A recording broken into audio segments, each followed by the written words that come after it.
Hello mga idol, good morning. Ano na ngayon dito sa Japan. Pupunta po ako sa aking kaibigan at kasama sa trabaho dahil maglilipat po sila ng bahay. Kamusta po kayo?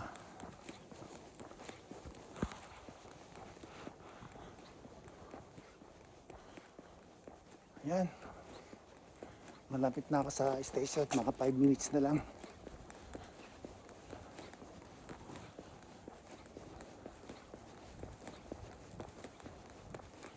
Hindi ko lang alam kung anong oras ng tren ngayon kasi nga holiday ngayon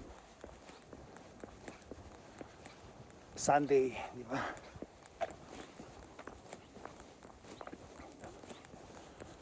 Maano na ngayon ang rito sa Japan. Yung discrimination ngayon dito mataas. Kung hindi ka marunong sumunod sa batas ng Japan, wala kang karapatang manirahan sa Japan. Kailangan babayad ka ng tax lahat. Yung mga utang, wala akong utang dito. Or else tatanggalan ka ng visa.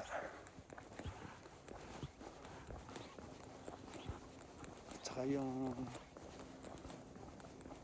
pagka-aari ng bahay, stricto na rin sila ngayon.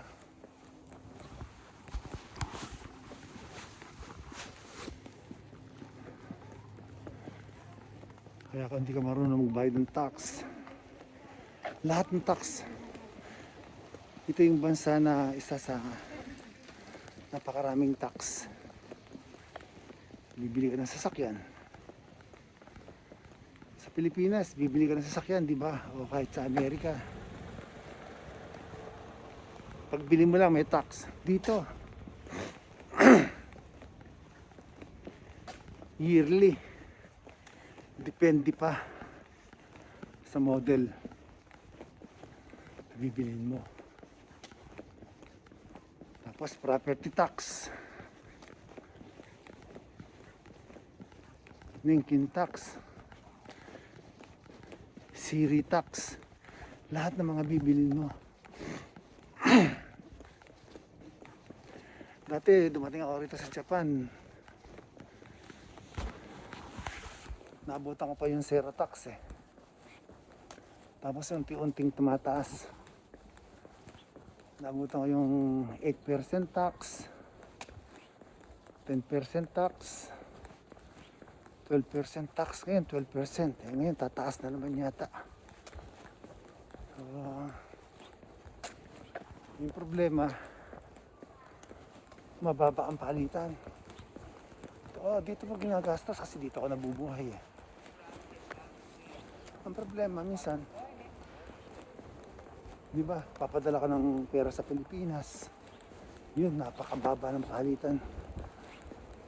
Almost 30%. Let's say dati nagpapadala ka ng 10 lapad, nasa 50k na yun. Ngayon padala ka ng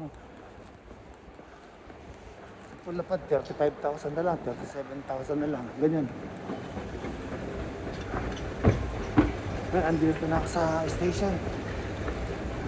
Alam mo naman ngayon, nakikita sila dito, ayaw mo na maingay.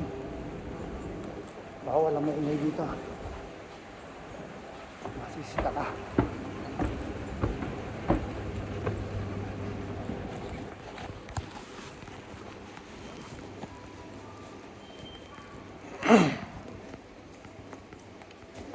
Na 604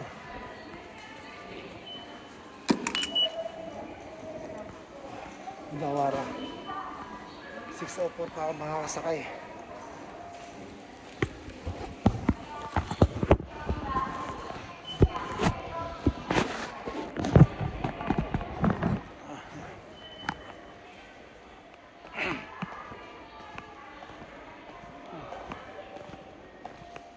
Paano?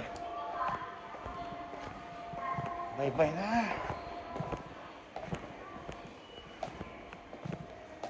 Dito na ako sa train station. At grabe ang lamig.